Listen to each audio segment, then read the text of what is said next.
Muito obrigado, Rafa. Muito obrigado a todos pela presença. Muito obrigado à organização das palestras, pelo convite. Eu fico bastante feliz aqui de falar um pouco desse tema de seleção sexual que eu venho me aprofundando ao longo dos anos. Só vou fechar aqui, acabei de perceber que eu deixei uma janela aberta. Perdão, pessoal. Pronto. E eu ofereço uma disciplina de seleção sexual em Ribeirão Preto, aqui na nossa pós-graduação em entomologia. Já ofereci ela, esse ano foi a terceira vez que eu ofereci ela, então é um tema que eu venho estudando há um tempo. E conforme eu fui estudando ele, me aprofundando nessa área, eu fui notando que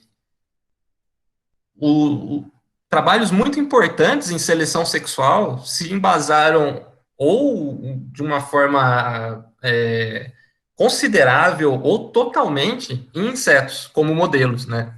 Então, esses trabalhos estudaram os insetos como modelos e chegaram a conclusões de seleção sexual, de processos de seleção sexual, principalmente, que são aplicáveis a todos os organismos de reprodução sexuada. E então eu pensei, em uma palestra que mostrasse esses trabalhos, que contextualizasse a área de seleção sexual, né, de uma forma mais ou menos histórica, mostrando alguns trabalhos importantes nessa área, e que tivesse essa ótica de como os insetos contribuíram para essas descobertas, né, que são gerais, que são para todos os organismos de reprodução sexuada. Então, a ideia da palestra é essa, né? E com certeza não é o meu objetivo aqui aprofundar essas teorias, esses processos. A ideia é só dar uma pincelada sobre algumas ideias de seleção sexual e nesse contexto de como os insetos ajudaram a investigar e chegar nessas conclusões. É, é uma frase do Darwin, no livro dele de 1871, o principal livro dele sobre seleção sexual. É uma frase que eu acho bastante interessante, chama bastante atenção. E ele está dizendo ali, então, né, que pelo tamanho pequeno dos insetos, nós somos acostumados a desvalorizar, a subestimar, né, a palavra melhor, a subestimar a aparência deles. E se a gente conseguisse imaginar esse besouro desse gênero, né, Calcossoma, que é esse que está ilustrado aqui à direita, com toda a sua aparência brilhante, né, e esses chifres extremamente desenvolvidos, se a gente conseguisse imaginar esse besouro do tamanho, na proporção, né, de um cavalo ou de um ser humano, eles seriam os animais mais imponentes do mundo, né? O que o Darwin está chamando a atenção ali? Que essas características desse besouro, né, aqui mais para frente ali ele vai explicar que foram selecionadas por seleção sexual, elas a gente subestima elas porque a gente não consegue imaginar um besouro na proporção de um vertebrado, possivelmente, né? Então eu peço para vocês fazerem esse exercício mental, né, de imaginar um besouro do tamanho de um cavalo. Imagina o que seria um bicho com um chifre desse tamanho, né, em proporção ao tamanho do corpo, com esse corpo todo brilhante, né? Então são realmente características é, muito imponentes, né, muito drásticas e que chamavam a atenção do Darwin, né? E ele já colocou isso lá no livro dele. Bom, mas antes de falar de seleção sexual, só uma contextualizada, que é interessante pensar em que contexto surgiram as ideias de seleção sexual, né? 1859, Darwin publica o principal livro dele, né, A Origem das Espécies por Meios de Seleção Natural. Como o próprio nome diz, né, ele busca explicar nesse livro como toda a diversidade biológica evoluiu, né, apesar de não usar tanto esse termo, mas como toda a diversidade biológica se deu e é hoje como ela é, pelos meios de seleção natural. Então, seleção natural, para ele, nesse livro, é o principal mecanismo explicativo dele de evolução biológica. Ele comenta sobre seleção sexual já na Origem das Espécies, tem um capítulozinho que ele comenta sobre isso. Ele coloca tudo que tem, as principais coisas de seleção sexual já estavam ali, né? A definição, os dois processos que ele vai falar mais para frente.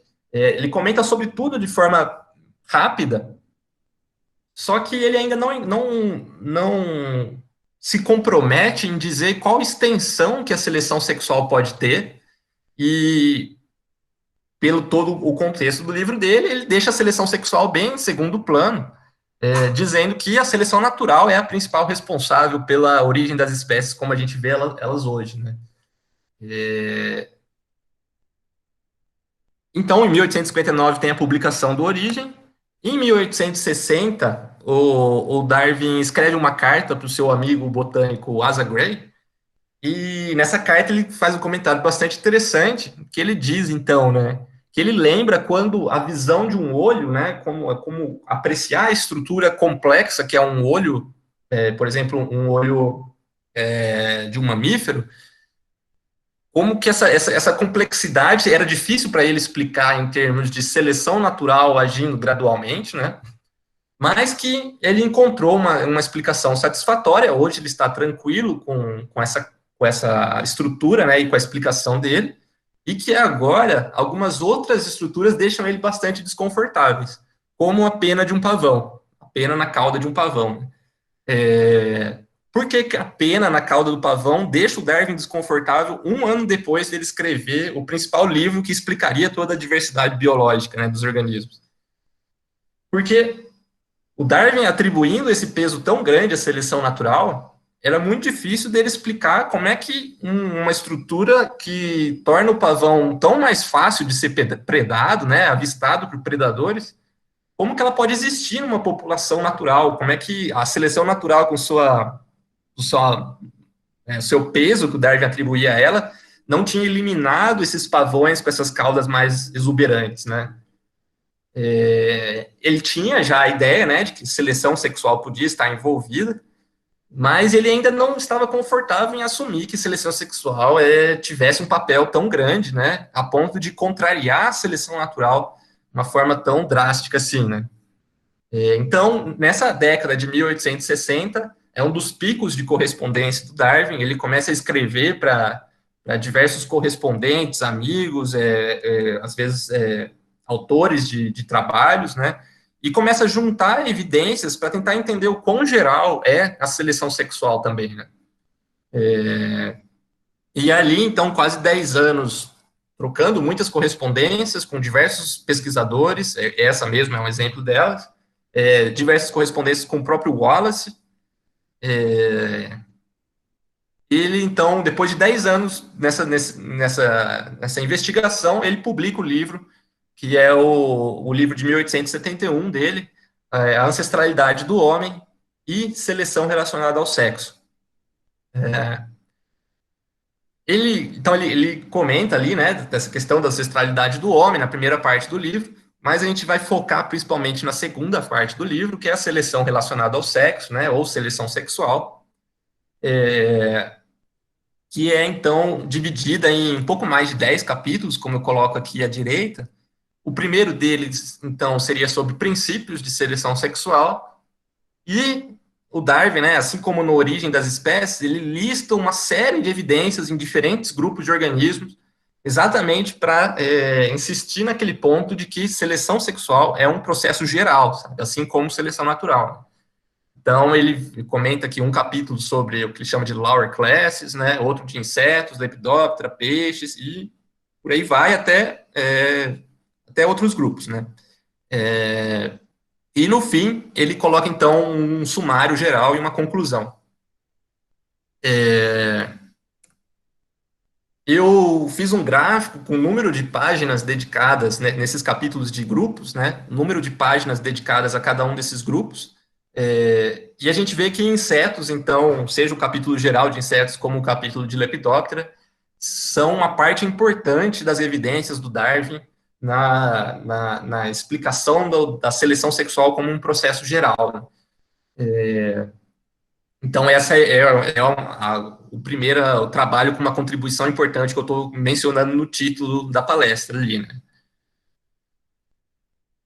Então, o Darwin retoma a definição de seleção sexual que ele já tinha colocado na Origem das Espécies, né?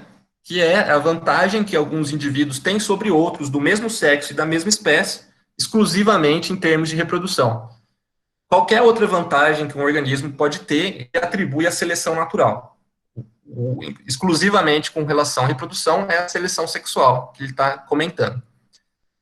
E essa vantagem que organismos podem ter sobre outros do mesmo sexo e da mesma espécie ocorre através de dois processos principais, segundo Darwin, né? Os combates intrasexuais, né?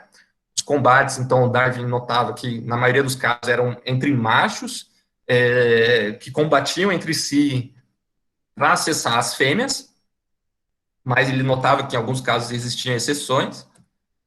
E a seleção intersexual, ou seja, a seleção de um sexo pelo outro. E essa é a grande novidade do trabalho do Darwin, né? Os combates intrasexuais já eram bastante vistos e discutidos, né? Não num contexto como o de seleção sexual que o Darwin apresenta, mas já era algo bastante notado. O Darwin, o principal processo novo que o Darwin apresenta é o da seleção intersexual, e defendendo que é um processo geral mesmo, entre todos os organismos, ou boa parte dos organismos de reprodução sexuada, que seria, então, a seleção que, para o Darwin, ali, ele já notava, né, que era normalmente feita pelas fêmeas, mas existiam algumas exceções, é, que é a seleção das fêmeas pelos machos. Então, os machos que cantarem melhor, ou os machos que fizerem uma corte melhor, seriam selecionados pelas fêmeas, né? E aqui algumas frases do Darwin bastante interessantes do livro, né? Ele comenta que os machos, então, mais brilhantes, né, mais vistosos, apesar de estarem mais expostos ao perigo, eles iam deixar um maior número de descendentes, já que eles iam ter um maior sucesso na seleção intersexual, né? Aqui, então, por essa frase fica bem claro ali o conflito entre seleção natural, né, que seria esse perigo da predação, e a seleção sexual, que seria a vantagem que o indivíduo, mesmo correndo esse perigo, vai ter em termos de reprodução. E aqui ele comenta também que as fêmeas normalmente, então, preferem os machos mais bonitos, e que, dessa forma, os machos foram adquirindo o que ele chama de beleza ali, né, que seria essa coloração vistosa, ou às vezes um canto mais afinado, ou qualquer característica que poderia ser selecionado pela fêmea. Então, a ideia geral de seleção sexual do Darwin é essa, né? E ali nos capítulos de inseto, então, ele busca as estruturas dos insetos que poderiam ter sido selecionadas por seleção sexual. E, então, ele vai atrás principalmente das características que são dimórficas sexualmente, né, em que um sexo apresenta de uma forma diferente do outro sexo, já pensando nessa questão de que os sexos têm eles atuam diferentemente nesses processos de seleção sexual que ele comentou. Então, possivelmente, o dimorfismo sexual seria um possível indicativo, né, de que essa estrutura surgiu não, essa estrutura foi selecionada por seleção sexual. Então, aqui alguns exemplos dos insetos que o Darwin discute, né, tem esse grupo essa família de Acaliptrate. Agora eu não me lembro o nome da família, talvez os outros dipteristas consigam me ajudar depois na hora da conversa. Eles têm, os machos têm essas expansões da gena bastante drásticas, né? Isso é uma expansão de uma parte da cabeça do macho, que muitas vezes são coloridas, né? Então o Darwin chegou ele afirmou, né, que possivelmente estava relacionado à seleção sexual. E por elas serem coloridas, ele entendeu que essas estruturas deveriam estar relacionadas à corte intersexual, aos machos fazerem algum display ali para atrair as fêmeas na hora da cópula, né? Só que hoje a gente conhece esses grupos, já tem observações de campo deles, né? E sabe que eles usam essas estruturas no combate intrasexual, né? No combate entre machos. Então, o Darwin acertou que era por seleção sexual, que elas foram selecionadas, só encontrou o mecanismo, o outro mecanismo, né, não o que a gente entende hoje como sendo o mecanismo que elas atuam. Harvey comenta também, né, dessas agregações de mosquitos, esses swarms, né, revoadas, dessas revoadas de mosquitos que são com fins de reprodução e que nessas revoadas os machos, então, eles fazem esse voo de para cima e para baixo, que possivelmente é uma corte para as fêmeas que estavam chegando ali na revoada. Né? Além disso, né, o Darwin fala dos chifres dos besouros, que então ele também infere como sendo relacionados à corte intersexual, só que hoje a gente sabe que é uma estrutura muito mais utilizada no combate entre machos, né, no combate intrasexual. E no caso dos lucanídeos, né, essas mandíbulas, ele comenta que são relacionadas ao combate intrasexual. Outra característica dos insetos que chama bastante a atenção do Darwin também na questão de seleção sexual são os diferentes meios de produção de som dos ortóptera, né? Que o Darwin coloca que ele fica impressionado, a mente dele fica impressionada com quantas formas diferentes de produzir som os ortópteros têm, né? Ortópteros e outros grupos de insetos, né? Ali eu coloquei uma cigarra, que então pode ser, às vezes, atritando uma perna na outra, ou uma perna na asa, ou diferentes formas, né? Ou com o próprio abdômen. E ele então diz que aquilo poderia ser não só uma forma da fêmea encontrar o macho, dos dois se encontrarem, né? Como uma forma do macho ser mais atraente para a fêmea, né? E as fêmeas selecionarem os machos mais que produzirem um som mais atraente para elas. Então, como eu comentei, né, o Darwin ele foca bastante nos insetos e um grupo que chama bastante a atenção dele são os pássaros. Ele comenta, inclusive, sobre comportamentos e estruturas que seriam análogas desses dois grupos, né? E comenta que nos pássaros a gente tem o canto, nos insetos a gente tem produção de som também, né? Num display intersexual.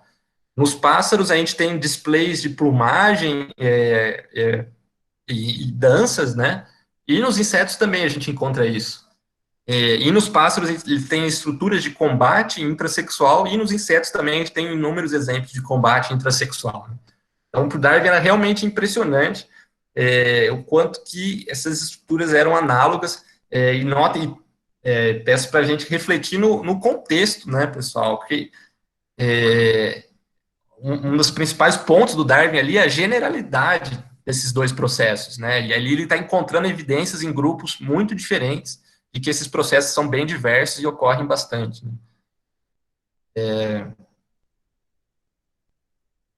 Ao mesmo tempo que o Darwin publica o livro de 1871, Seleção Natural foi ganhando força, né? Foi ganhando adeptos é, e foi ganhando explicações complementares, né? Essa Esse é um desenho do caderno de campo do Bates, que publica ali, né, o mimetismo betesiano, que seria, então, uma, uma- um complemento, né, à ideia de seleção natural, algo que é explicado no contexto de seleção natural, de por que algumas borboletas apresentam algumas colorações como um mecanismo de defesa. Então, tanto o Bates quanto outros autores da época e o próprio Wallace estavam muito relutantes a aceitar as ideias do Darwin de seleção sexual, porque eles estavam muito confiantes na ideia de que esses dimorfismos sexuais, né, essas colorações vistosas, às vezes, estão relacionadas à seleção natural, e não à seleção sexual, como o Darwin estava colocando. Então, além de seleção intersexual ser o principal contribuição nova do Darwin, né, na questão de seleção sexual, ela é a que gera a maior polêmica também, né? O próprio Wallace, então, troca várias cartas com o Darwin, contrariando, né, a generalidade da seleção intersexual, dizendo, principalmente com relação a borboletas, né, que as borboletas têm esse dimorfismo sexual, os machos são mais brilhantes, não por seleção sexual, como Darwin estava inferindo, né? E ele comenta aqui que diversos entomologistas avisaram o Darwin disso, que as borboletas fêmeas não exercem uma seleção pela beleza dos machos, né? Como o Darwin estava inferindo. Então, os dois trocam bastante correspondência. O Wallace não se convence dessa generalidade da seleção intersexual. Aqui o Darwin, numa resposta para uma carta para o Wallace, né, ele diz que para ele é muito doloroso divergir do Wallace e que faz ele ter dúvidas sobre ele mesmo, né? E um pouquinho antes dele morrer, o Darwin comenta que ele pesou bem tudo que as outras pessoas argumentaram, mas ele ainda entende a seleção sexual como o processo geral que ele defendeu, né? E está convencido da sua que é algo verdadeiro na natureza, né? Então, existiu essa resistência dessas ideias, principalmente com relação à seleção intersexual, depois da publicação do livro do Darwin. Só que, aos poucos, isso foi sendo. A visão do Darwin foi sendo cada vez mais corroborada pelas evidências que a gente encontra, né? Então, tem muitos casos mesmo que seleção natural é a melhor explicação, mas essa ideia de que a seleção intersexual, a seleção sexual com seus dois processos é algo geral nos organismos também, que também está atuando neles, foi sendo cada vez mais corroborada ao longo do tempo, né? Então, hoje a gente tem essas duas explicações alternativas para tentar entender como é que um certo dimorfismo sexual foi selecionado, por exemplo, por que algum dos sexos é mais colorido, ou por que algum dos sexos faz determinado comportamento e o outro não, né? Então, seleção sexual hoje, com aqueles dois processos, é entendido como uma explicação possível, né, para a gente entender essa diversidade biológica surgindo. Então, aqui algumas ideias gerais do Darwin, né, que dá para a gente tirar do livro dele, que ao mesmo tempo são bastante impressionantes de ver o quanto que o Darwin fez um trabalho bem extenso, já contemplando diferentes pontos que vão virar linhas de pesquisa inteiras, né, ao longo do século XX e até hoje. E aqui alguns pontos, então, o primeiro deles, né, como a gente comentou, a seleção sexual ela pode agir numa direção oposta da seleção natural. Normalmente, né, o Darwin notava que o sexo selecionado é o macho e o sexo selecionador são as fêmeas, mas ele notava que existiam exceções. E o dimorfismo sexual relacionado à seleção sexual, então muitas vezes eles estavam relacionados àqueles dois processos que a gente comentou, né? O display de um sexo às vezes atraindo o outro e o combate intrasexual. E outra coisa que a gente comentou pouco aqui também, mas não vai dar para tratar de todas as ideias, né? Mas só para mencionar, é que o Darwin comentava então dessa questão da razão entre machos e fêmeas na população se como um medidor do quanto que a pressão de seleção sexual poderia atuar naquela população, né? Então, quanto mais desbalanceadas fosse essa relação, essa razão entre machos e fêmeas, maior ou menor, né, poderia ser a pressão de seleção sexual naquele determinado sexo daquela determinada espécie. Isso, então, envolve tanto o sistema sexual como a proporção madura sexualmente dos dois sexos na população e diversos outros fatores, né? Esse primeiro ponto, então, ele segue toda uma linha de pesquisa que vai ser desenvolvida na síntese moderna para tentar explicar como é que essa oposição entre as duas seleções podem existir numa mesma população. E, e outro ponto que a gente vai comentar um pouquinho aqui mais para frente é a questão de por que o macho é o sexo selecionado e a fêmea é o sexo selecionador na maioria dos casos, e o que acontece nos casos que existe o contrário disso, né? Então, só um parênteses, pessoal, que é interessante a gente pensar historicamente também, que a, o Darwin publica o livro dele em 1871 e no começo do século XX, existe toda a redescoberta das ideias do Mendel, né? E o trabalho em cima do que o Mendel já publicou lá, mais ou menos contemporâneo ao Darwin, e as investigações de genética, as investigações matemáticas, né? O desenvolvimento no campo matemático, e na ideia de fitness, na ideia de probabilidade de um organismo deixar cópias dos seus alelos, né, dos seus genes, e todo esse desenvolvimento que é a síntese moderna da teoria da evolução, né, ali no comecinho do século XX, e, e para esse desenvolvimento, os insetos têm um papel bastante importante também, que em ser o principal modelo que vai ser adotado ali também, junto com nesses laboratórios bastante envolvidos na síntese moderna, eles começam a adotar a Drosophila melanogaster como o organismo modelo, né, por diversas vantagens de criação, de tempo de geração e todas essas coisas importantes. Então, a gente pode dizer que indiretamente, né, os insetos também contribuíram muito com a síntese moderna na questão da Drosophila melanogaster como um modelo para esses laboratórios que avançaram nessa ideia de fitness, que é uma ideia que vai ser, então, bastante importante para explicar esse primeiro ponto aqui que eu comentei, né, pessoal? Como é que uma seleção sexual pode agir numa direção oposta à seleção natural, e uma estrutura que é prejudicial em termos de seleção natural se mantém numa população, né? E ali, então, com a síntese moderna, começam a surgir as primeiras demonstrações matemáticas usando a ideia de fitness, de como que isso pode acontecer. E, infelizmente, não vai dar para tratar em detalhes. Eu escolhi falar de outras coisas aqui na palestra, tá? Então, já que a gente está falando historicamente, né, lembrem-se que ali, começo do século XX, a gente tem a síntese moderna. Agora a gente já está passando para 1950, quase 50 anos ali do século XX, e, e tratando principalmente desse segundo ponto aqui, que seria então, por que Darwin comenta, né, ele nota isso, que na maioria dos casos o macho é o sexo selecionado e a fêmea é o sexo selecionador, mas ainda não existe uma explicação, né, do por que isso acontece nessas espécies, né?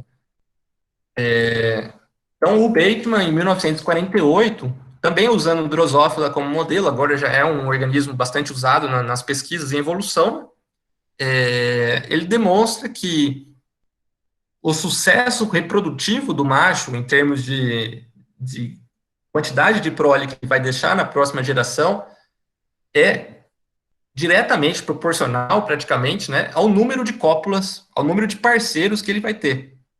E o da fêmea, não. O da fêmea, quando a gente analisa uma fêmea em isolado, né, ela atinge o máximo do seu sucesso reprodutivo com um determinado número de cópulas. Então, a fertilidade possível de um macho, numa população de Drosophila, né, ela tem chama? Um intervalo muito maior do que as possibilidades de fertilidade de uma fêmea. E é exatamente nesse intervalo que a seleção sexual age, né? E é nesse intervalo, por isso que a seleção sexual nessas espécies, né, no caso da Drosophila, mas ele tenta generalizar isso mais ou menos para essas espécies em que os machos são o sexo selecionado, é, é por isso que a seleção sexual ela é mais pesada no ali segundo Bateman, né? Depois essa ideia mudou. Por isso que a seleção sexual seria mais pesada porque ela tem um espaço maior de ação no sucesso reprodutivo dos machos do que no das fêmeas. Quando a gente considera só o número de descendentes, né? Depois, outras questões, a gente começou a ver a ideia de seleção sexual de uma forma muito mais complexa, de que a gente não pode olhar só o número de descendentes, a gente tem que olhar também o fitness dos descendentes, né? E aí a explicação toda fica bem mais complexa e não necessariamente se mantém dessa forma. Mas, de qualquer forma, esse é um trabalho importante para entender um desses componentes, né? Que é a questão do número de cópulas e o número de descendentes. O Bateman consegue demonstrar isso, então, através de ensaios ali com drosófilas que ele isolava e colocava para popular. E aí, mais para frente, então, essa questão ainda é mais explorada, né, do porquê que isso ainda não explicaria, né, o, o porquê que o macho, é, o, o, ainda existiria explicações adicionais, né, seja da biologia, seja da fisiologia dos organismos, que vão entrar num contexto maior na discussão até mesmo da disponibilidade de cada um dos sexos na população madura sexualmente. Então, elementos são adicionados a essa história, né?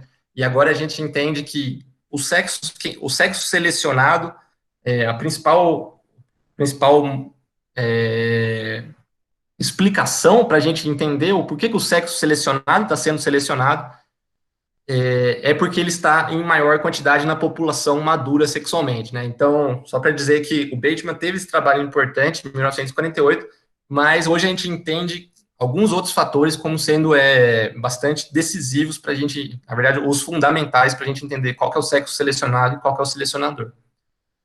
Mas, de qualquer forma, é uma contribuição importante que, em cima dela, foi se construindo foram se construindo as ideias que a gente tem hoje de sexo selecionado e selecionador com relação a essa questão de disponibilidade na população madura sexualmente. Então, essa contribuição do Bateman, então, seria a segunda que eu ia mostrar para vocês, né, de insetos como modelo na discussão de seleção sexual. E antes de falar das últimas duas, vou mostrar alguns trechinhos do livro do Darwin aqui, que são bastante interessantes para a gente pensar. É, Aqui, por exemplo, nesse primeiro, ele comenta que ele vai dar pouca atenção para as estruturas em que o macho usa para encontrar a fêmea e que quando ele encontra, ele usa para segurar a fêmea. Mas que, por outro lado, então, ele vai focar muito mais nas estruturas que os machos usam no duelo entre machos, né? Ou nas estruturas que os machos usam para atrair as fêmeas, as estruturas de display, né? Porque essas duas últimas, para eles, são muito mais interessantes. Isso é uma frase bastante interessante do Darwin que mostra, e pelo contexto todo dá para entender, né, que ele está dizendo ali que a seleção sexual, a gente pode entender o sucesso reprodutivo de um organismo por seleção sexual pela quantidade de cópulas, pelo sucesso dele na obtenção de cópulas, né? Uma vez, então, esses processos, essas estruturas e comportamentos que vão ser mais importantes são os que estão relacionados aos processos de obtenção de cópulas, né?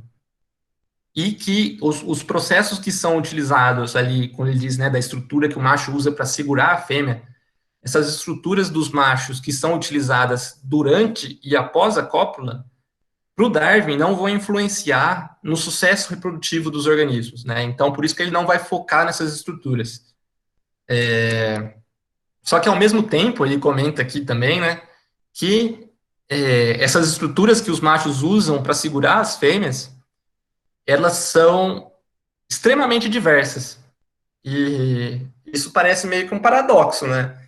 Já que ele está dizendo que essas estruturas não estão sob pressão de seleção sexual, por que elas são extremamente diversas, né? Darwin deixa isso um pouco de lado, realmente não pensa que elas influenciam na seleção sexual. Só que outros dois trabalhos agora, né, na segunda metade do século XX, mudam bastante a nossa visão sobre os processos que ocorrem durante e após a cópula. Existem dois trabalhos, então, principalmente baseados em insetos, que vão mostrar a importância de processos que ocorrem durante e após a cópula para o sucesso reprodutivo dos organismos, que são, então, processos que o Darwin ainda não discutia, né, naquela época, e até esse artigo, que é uma revisão sobre isso, comenta, né, que com palavras pesadas, né, de uma forma, eu não acho certa com Darwin, né, uma forma que eu não acho certa com Darwin, ele comenta que dessa seleção pós-copulatória, né, seleção durante e pós a cópula. Então, da mesma forma que a gente entendia, né, os processos de seleção sexual que o Darwin já apresentou, né, os combates intersexuais e a seleção intersexual atuando pré-cópula, a gente tem dois processos análogos a esses que ocorrem durante e após a cópula. Infelizmente, não vai dar tempo de eu falar dos dois aqui, eu escolhi um deles só para falar em maior profundidade, mas o que eu vou falar mais rapidinho primeiro seria o equivalente do combate intrasexual que ocorre, então, durante e pós a cópula, que é a competição espermática. Só para dar uma ideia, então, do contexto da competição espermática, já vai ficar claro a gente imaginar como é que ela pode ocorrer, então, o Parker, em 1970, atentem-se à data, pessoal, já é muito tempo depois do livro do Darwin, né? Quase 100 anos depois do livro do Darwin. É, Ele comenta, então, que, principalmente em insetos, né, diversas fêmeas têm uma alta receptividade, né, elas copulam com mais de um macho antes da oviposição. Elas têm órgãos de armazenamento dos gametas masculinos, né, que o mais conhecido é a espermateca, né, que a gente conhece dos insetos. É, os, os gametas dos machos, eles podem viver até mesmo anos dentro da fêmea, né, meses ou anos. Então, dá para a gente imaginar que existe um cenário dentro da fêmea de competição entre gametas de diferentes machos para fertilização do ovo, né? E não só os gametas, né? O fluido seminal que é transferido durante a inseminação pode atuar, o fluido seminal de um macho pode atuar inviabilizando o fluido seminal, os gametas de outro macho, né? Então, existe toda uma competição entre machos que ocorre no nível dos gametas dentro da fêmea, né? Dentro dos órgãos de armazenamento da fêmea. E aqui a capa do artigo do Parker, nota então, né, que ele busca as evidências principalmente em insetos. Aqui ele lista as evidências de competição espermática em diferentes grupos de insetos, mas ele está descrevendo um processo geral ali, tá, pessoal? Um processo que depois ia ser ilustrado com diferentes outros grupos, com vertebrados, com outros grupos de invertebrados. Então, é um processo bastante importante de competição intrasexual. Então, esse eu vou falar mais rapidinho, mas o que eu vou explicar em maior detalhe é o análogo, então, à seleção intersexual. É chamado, então, de seleção críptica pelas fêmeas. A seleção críptica pelas fêmeas, ela é mostrada, ela é demonstrada principalmente pelo Thornhill, em 1983, usando também um inseto como modelo, no caso, o Mecoptero arbopithecus nigriceps. Diferente do Parker, que faz um compilado de diferentes grupos, né, o Thornhill ele estuda em maior detalhe exatamente essa espécie, para tentar entender como que ocorre essa seleção críptica pelas fêmeas, né. Então, nessa espécie desse Mecoptero, a gente tem o macho, ele entrega um presente nupcial para a fêmea, antes da cópula, e aqui a gente pode ver, né, enquanto a fêmea se alimenta desse presente nupcial, os dois copulam. O Thornhill, então, ele analisa em populações desse mecóptero, não lembro agora se eram populações naturais ou em laboratório, mas ele analisa, então, primeiro, mecópteros que têm o mesmo tamanho corpóreo, o macho tendo o mesmo tamanho corpóreo, e que entregam presas pequenas ou grandes para a fêmea, né? Os que entregam presas pequenas vão ter, então, uma menor, vão ter uma menor aqui, né? Esse aqui é o desvio padrão. Vão ter uma menor taxa de oviposição da fêmea, tá vendo? Quase metade, em 3 horas e 10 horas.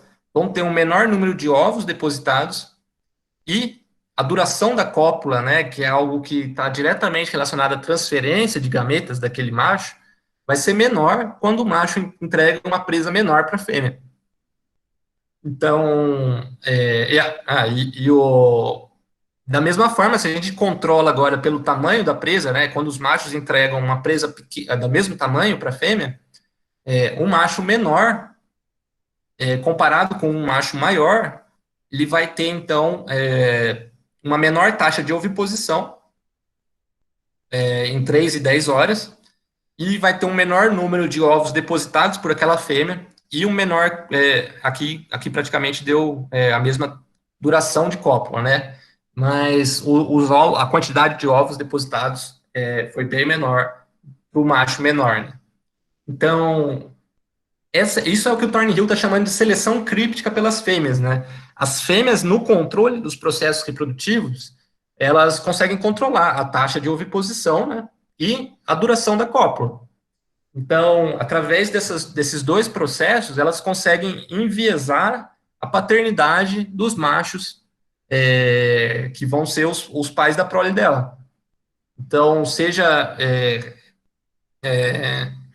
reduzindo a taxa de oviposição ou reduzindo a duração da cópula, as fêmeas conseguem enviesar fisiologicamente, né? Não precisa de nenhuma explicação intencional humana, né? A gente não entende o suficiente do mecanismo cerebral desses organismos, mas dá para a gente imaginar fisiologicamente que a fêmea consegue controlar esses processos e, com isso, ela tem benefícios ao enviesar a paternidade da prole dela. Então, como que ocorre a seleção críptica pelas fêmeas, né? Principalmente pela fêmea estar no controle dos processos reprodutivos. E as vantagens para a fêmea, então, são que ela vai receber benefícios diretos, né? Como uma presa maior, presentes nupciais, às vezes ela recebe nutrientes no fluido seminal, e muitas vezes ela pode ter uma proteção do macho com o qual ela está copulando, e ela vai ter benefícios indiretos, né? Benefícios para a prole dela. Então, a prole macho vai ter uma maior viabilidade e um maior sucesso reprodutivo, se ela selecionar, então, um macho que vai entregar uma presa maior, né? A prole dela possivelmente vai conseguir capturar uma presa maior também. E a prole fêmea